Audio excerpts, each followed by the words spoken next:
Today we're going to be looking at the idea of the church being one body that is made up of many parts with various functions. The scripture reading from this morning begins by exhorting us to not think more highly of ourselves than we ought to think. And so often this passage is taken out of its context to just generally apply to being prideful, not having the humility that we are called to have. But if you look at it in the context that it's in, it's talking about how we shouldn't think that we have to do everything, that we even things that we're not very good at. And context, Paul's saying we ought not to think that we can do it all, but instead do what we are actually gifted to do, while others fill in with their gifts in other ways. And so we are to use our gifts in the service of God rather than expect that we have to do everything. It can be difficult for leaders to give over to others, often even those who are more qualified to do a task, because we get this idea, this temptation to feel like we're supposed to do so much. Even when we are gifted in areas, it can be tempting to take on too much instead of delegating where we should delegate. Moses was an example of this when he was trying to arbitrate all the Israelites' problems, and took his father-in-law Jethro coming to him saying, hey, look, you're going to wear yourself out if you keep trying to deal with everything. Instead of trying to deal with everything, go ahead and get people that can be over various groups and different things, and then if there's bigger problems, to have somebody over that, and then if it's a really big problem, then they can come and bring it to you. Kind of like our court systems where you have the smaller courts and all the way up to the Supreme Court. Basically, Moses, you be the Supreme Court, let everybody else handle everything else. And so it can be tempting as leaders to not delegate, to try and do everything, and even things that we aren't gifted at, or even things we are gifted at, just do more than we have the current ability to do, because there's just so much sometimes. Now, I know that God has gifted me to preach and teach the Word. And when I first became a Christian, that's where I kind of really realized that God already gifted me in that way. I had been AP English, and so that means I had the ability to write really well, which goes into being able to write a sermon. And I was in theater. And so as a theater person, I was able to speak well. I was able to project my voice. I was able to say things with modulation of your voice and all that. It wouldn't be monotone and all that. And so I realized that my gifts between being able to write well and being able to speak well worked right into becoming a preacher. And so that's when I decided I wanted to go off to Faulkner and become a preacher. I wanted to use the gifts that God had already given me before I even became a Christian to His glory. And so that's what I did. I know that although God has gifted me with these abilities, there's lots of areas that I'm not gifted in so well. And sometimes I do have to fill in those areas as a leader. Sometimes if somebody doesn't step up and you're not that great at something, but hey, somebody's got to do it, right? But generally, I don't have to do all those things that I'm not gifted at, because God has provided so many other people that can fill in those ways. So the good news is God doesn't expect me to do it all. We must not think that we are able to do it all. We need to realize our shortcomings and rely on others to fill in with their gifts. I know sometimes it can be difficult, though. We might have those blind spots where we don't really realize that we aren't the right person for the job in the moment. There's one preacher that he was a great preacher and all, but he tried to counsel my stepfather when it came to his drug and alcohol issues. And he really gave terrible counsel because he didn't understand what it was to go through and struggle with those. He thought he could give good advice, thought he could give good counsel, but he was really giving almost the opposite of what he should have been saying. He should have deferred to somebody else who had a little bit more knowledge in that area and able to counsel in that way. So we need to try and realize where we have those fallings, where we don't have the abilities or the knowledge or the wisdom to speak to something or do something, and try, if we can, to give it over to somebody else who can. Now, there may be times when we're called to do something that we're not gifted at because there's nobody is gifted at that in the moment in the church body, or because there's just so much to be done in that arena that we need all hands on deck. We need more people than are naturally gifted in the area to jump in there. But often God just expects you to serve in the ways that He has already given you the abilities to serve. And so some application here, if you're good at listening and giving advice, then make yourself available to people and let them know you're there to listen, and take that time to be with people and talk to them and let them vent to you and give that counsel. If you're good at comforting those who are sick or hurting, you can go to the hospitals when somebody's in the hospital, or you can go to somebody when they are hurting, going through something. Put your arm around and give them that hug and be there for them, and just be there just to encourage in that situation. if you're able to bring people that you barely know before God with a heartfelt prayer, then you can be a great prayer warrior for God. You can be one who asks, "Hey, is there something I can pray for you about?" To anybody and everybody. And as you hear about different things that we have in our prayer list and our prayer request times, you can be one that say, "I am going to take an everyday pray for all these people." If that's your heart and you're able to take those that you barely know and just really lift them up to God in that heartfelt prayer, then that's a way that you can serve. Maybe you're good at writing little encouraging notes. Man, there's so many ways that can play out, right? You can write people in the hospital a little card. You can write people who respond at church asking for prayers for their sin struggles, a little card or a little note. You can write cards to people that are going through hardships, whether it be financial struggles, whether it be health issues or relationship issues or whatever the case may be. Write a little note of encouragement. You can write cards to people dealing with the loss of a loved one and let them know that they're in our thoughts and prayers and encourage them that way. The possibilities are endless for such a ministry, and you cannot imagine all the good that can come from it. I know at one church that I was at, where I grew up at Rockledge, they even had little encouragement cards that you could fill out and put into the collection plate, and then the people who were taking up the collection would take those out and pass them out actually during service to the people. And so there was like that way that you could, even that way, if you were good at writing those encouraging notes. And I know I received a few of those, and it was very encouraging to get those, and I held on to some of them for a long time. I may even still have some somewhere packed away somewhere that I've held on to, because it really, that little encouraging note can sometimes be so encouraging, for lack of a better word. And so if that is your gift, that you can write those things well and just say something in a short little thing like that takes a special gift to be able to compact something down into a little note. If you can do that, man, the possibilities are endless there. Perhaps you are good at baking. Bake something and drop it off to a visitor to show them that we appreciate them coming and visiting with us and hope that they come back soon. Or there's various other ways that those gifts can be used. I didn't put a picture up for this one because it came to me after I did the slideshow, but one of the big ways, some people have the ability to sew or crochet or do things like that. You can sew together a blanket or something and take it to the hospitals for newborns. You can make blankets up for the homeless and take those to the homeless shelters. You can sew together some clothing or different things for people and give those to them. There's ways that can work so much into ways of serving others. Not only can you use your gifts to serve God, but you can also use your past to serve God. Your past struggles with sin, even though sin isn't good, right? We try not to sin, or we hope that we overcome that, right? But your past struggles with sin can be a great encouragement to others. It can be an opportunity for you to share how you overcame those struggles with sin, or how you are overcoming if you still are struggling with that and working on it. And you can use that as a way to minister to others, to serve others, and to help encourage others in their walk with Jesus. You can use your past hardships, the things that you've gone through. You went through major financial struggles in your life, and you've overcome that. You can encourage somebody else who's going through those financial struggles right now. You went through a certain health problem and you came out on the other side. You have a unique situation where you're able to understand better than others what that person's going through, and you can be that encouragement there in that situation. Say, I understand, at least to a certain degree, what you're going through. And if you need somebody to talk to and pray with you, I'll be there for you because I understand what you are facing right now.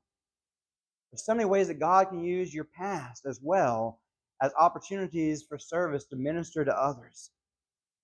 The ways you can serve God are nearly endless and are certainly not limited to teaching and preaching and song leading and public prayer and other things that are done on Sunday morning. We look at all those things and that becomes the focus sometimes. But ministry is so much bigger than what happens on Sunday morning and Wednesday evening and all that kind of time. Ministry is what happens Monday through Saturday as well. It's all the things that we do to serve one another in various ways. So my suggestion to you is to sit down and figure out what things you are good at. Figure out what talents that God has gifted you with or what you're passionate about. And then see how you can turn that into a way to minister to others. I know I keep using the word minister up here, and that may be a word that you're not used to. Minister is simply a word that means service. You know, the verb is to serve. The ministry is the idea of service. And so when I say minister, you are serving others. God's using you to do good in the world around you. And you certainly don't have to limit yourself to one area of ministry. You have multiple gifts. Use your multiple gifts in various ways to do various things. Another thing to consider is that different abilities can often complement each other. Maybe you have the ability to write those good cards or notes of encouragement, and there's somebody else who's really good at baking.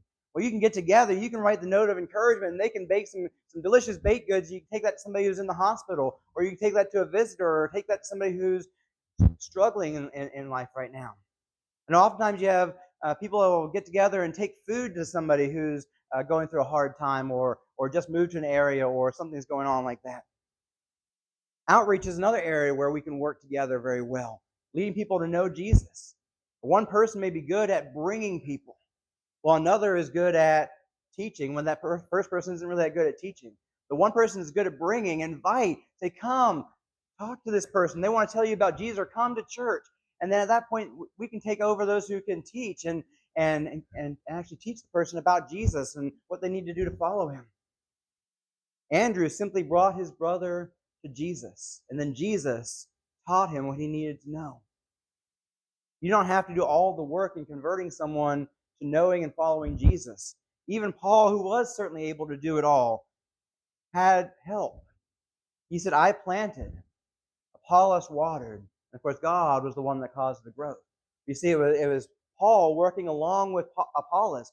They combined their efforts at the church at Corinth to create that church and to get it to thrive and to grow. It wasn't just one person doing it all. When we all work together as a body, we can accomplish so much more than when we're just trying to do things on our own. Also consider how your past may have equipped you to serve in ways that others haven't been equipped. Like I said earlier, you may have gone through some stuff. You can use that because nobody else has that ability, maybe, in your group, to really reach out and know what somebody's going through in that particular situation. But you've been there, you've done that, you know some things, you understand some things that others don't. And you can use that. God has specifically prepared you to be able to minister to others in that way where others aren't prepared. There are many ways to serve God, and a lot of the smaller ways, or what we consider smaller ways at least, get overlooked. However, the small things are just as important as the large things. The preacher, the Bible class teacher, the song leader, elders and deacons, those who lead prayer and communion talks, they all get noticed because what they do is very public. It's in front of everyone. But there's so many things that go on behind the scenes that can be just as important, just as big. I know there was a church that we were at in Montgomery where there was a guy who would cook breakfast every Sunday morning for the church. If you got there before Bible class, you could have this great breakfast. And that was a great ministry. We oftentimes joked at Landmark about Edwin Kessler and his chair ministry, because he would get there early and he would set up chairs for the college group. I mean, there's just so many different things that happen behind the scenes that you may not ever even see or notice, but we need people to do those things. So however you can serve, it's important. Let's see what 1 Corinthians 12 through 27 has to say about this idea of there being no small roles when it comes to serving and doing things within the church.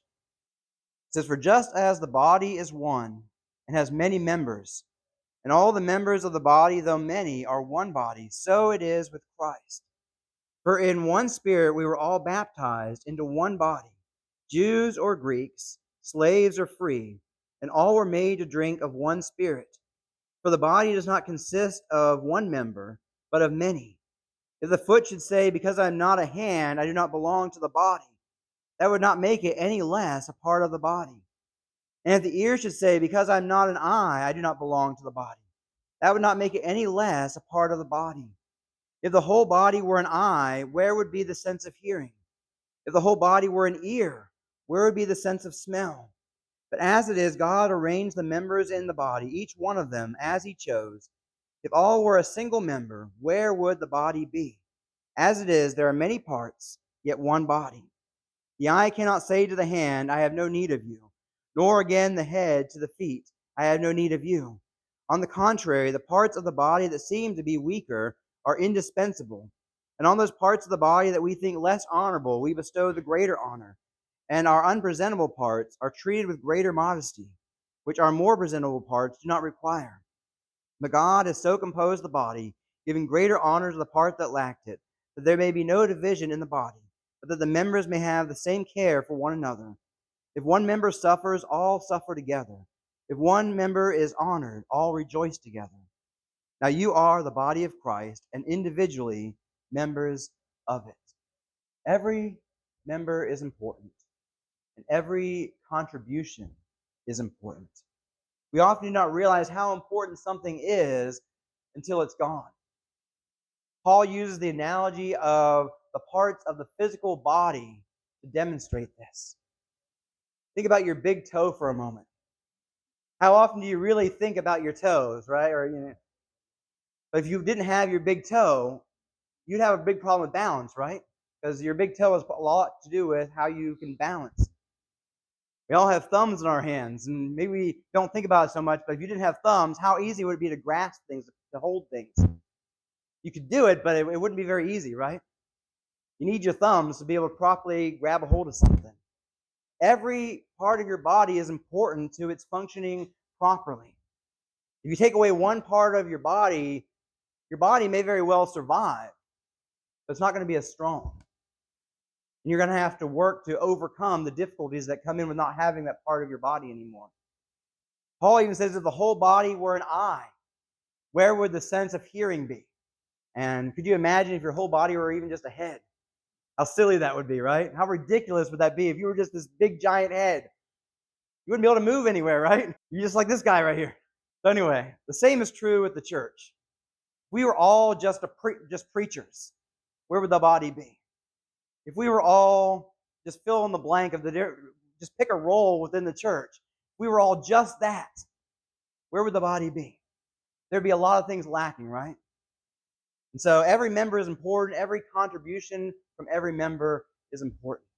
Furthermore, if you're just sitting there serving no purpose, then you're not helping. I had to switch up my analogy here that I've been using for many, many years because I realized that now my old analogy actually isn't scientifically true anymore. I used to use the appendix as an example here and say, the appendix doesn't have a purpose, but they've discovered that there is actually purpose behind your appendix. And so now I've moved on to wisdom teeth. Because oftentimes your wisdom teeth just hide beneath the surface. And even when they pop out, usually they're facing a direction that isn't useful, and you have to get them taken out. And so wisdom teeth. God doesn't want you to be a wisdom tooth. He doesn't want you to be just there, sitting there doing nothing. He wants you to be serving a purpose. And so don't just be a wisdom tooth that doesn't really serve a purpose, and if it can actually become a problem because it becomes impacted, now that has to be removed. Don't be one that just causes problems and doesn't do anything good, right? Be one who is actively using the ways that God has given you to serve in His church and to serve others, to help others. God has a purpose for your life. He's given you abilities, He's given you opportunities, given you past experiences, whatever, to be able to serve in different ways that others aren't as uniquely prepared to serve as you are. Find out what those are and use those things. Paul even lifts up those with less noticeable gifts as important, saying that those parts that seem, notice that word seem, to be weaker are indispensable. And that our unpresentable parts of our body we treat with greater honor and treat them with modesty, greater modesty. So it is within the church, even those that think their contribution is small or necessary, they are indispensable. Whatever your contribution is to the church, you are indispensable. And even those who feel like they may be unpresentable, you are very important to God's church.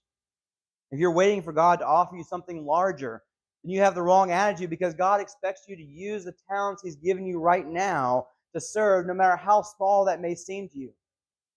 He warns us in the parable of the talents that the one who does not faithfully use what God has given him will have even what God has given taken away. We are told that if we cannot be faithful in a small thing, that we will not be trusted in the larger things.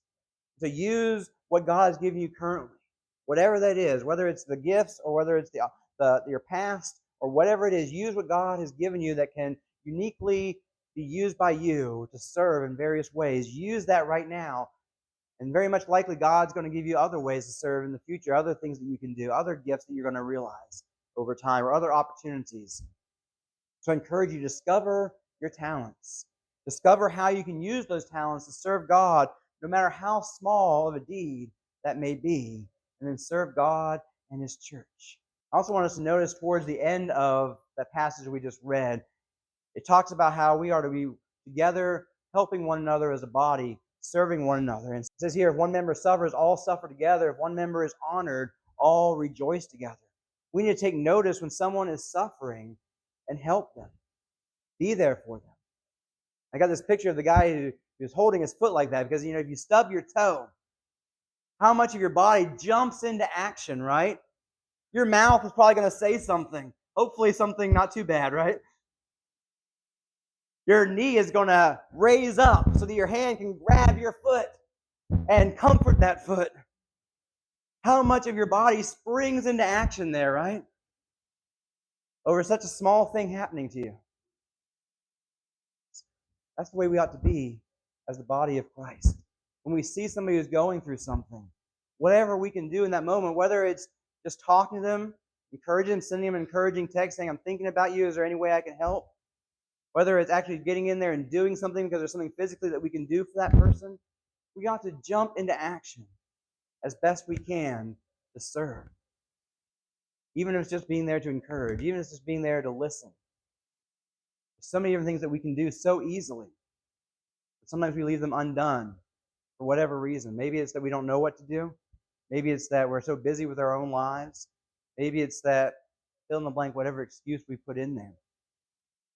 We need to be a body who recognizes, and that takes looking, right? It takes being actively considering what others are going through. It takes getting to know one another so that we can know what one another is struggling with, what one another's going through. And then doing something about that, doing whatever we can.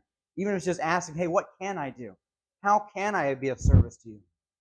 At the very least. This also extends when someone's struggling with sin. Too often, Christians are quick to cut the person off or rub salt in the wounds of a brother or sister who's struggling instead of helping them to overcome the struggle. This should not be the case. Bill Battle said we in the church have a habit of shooting our wounded. Don't shoot the wounded. Instead, get out there on the battlefield and bring them back into safety and help them to heal and recover. That's what we are supposed to be as a church. Those who are not killing off our wounded, getting rid of them, pushing them off to the side, but rather those who embrace our wounded and do whatever we can to help them to recover, to get that healing, that regeneration, that peace, that comfort, that hope that they need. We all have a responsibility to do that, to work towards helping others to overcome their struggles and to receive the acceptance and the forgiveness that they need. The church needs to focus on helping its members in every aspect, from suffering with a loss in the family to financial hardships, to health problems, to struggling with sin, and every other thing that we can help with. In all these circumstances, our brethren who are struggling and suffering need our help and they need our love. And they need to feel our love. And this leads me to our final note that all that we need to do needs to be motivated by love, both for God and for our fellow man. We're to keep on reading in 1 Corinthians, and we see that Paul says of the spiritual gifts he mentioned in chapter 12 that they are worthless if we do not have love. Love should be our primary motivation as Christians. It should lead us to do more for God and our fellow man than everything else. I'd like to close by going back to Romans chapter 12 and reading the verses that followed the section that we read earlier. So Romans 12, 9 through 13. It says, let love be genuine. Abhor what is evil. Hold fast to what is good. Love one another with brotherly affection. Outdo one another in showing love. We are to have genuine love for one another. That means sincere. That means not just putting on a show. We're told to abhor what is evil. It means hate what's evil. And hold fast. Cling to that which is good. And I love that last phrase there. Outdo one another in showing honor. It's like we're in a competition to honor one another more, right? Do whatever we can to honor each other. And the next verse says, do not be slothful in zeal, be fervent in spirit, serve the Lord. Don't be lazy, but be diligent to help others. Rejoice in hope. Be patient in tribulation. Be constant in prayer. Contribute to the needs of the saints and seek to show hospitality. We need to serve one another in genuine love, holding fast to that which is good, being zealous for every good work, being wanting to jump in there and do the good that we can do. We need to serve God while constantly praying to Him for help and for guidance. And anytime we can help another person out, we need to take full advantage of the opportunity to serve, show them our love, and via showing them our love, showing them the love of God through us. So I want to encourage us, as we see others going through hard times, that we are there to encourage them and to suffer along with them. And we see somebody going through good times, something good's happening to somebody, that we're there to rejoice with them. And all of us as the church, use however God has gifted us, whatever God has endowed within us with the knowledge, through life situations, through experiences, or whatever the case may be, the empathy, the compassion that we can have through what we've gone through. Use whatever it is that God has put into your life that has prepared you, equipped you to serve in His church, to serve people. Use that in whatever way you can find to do that.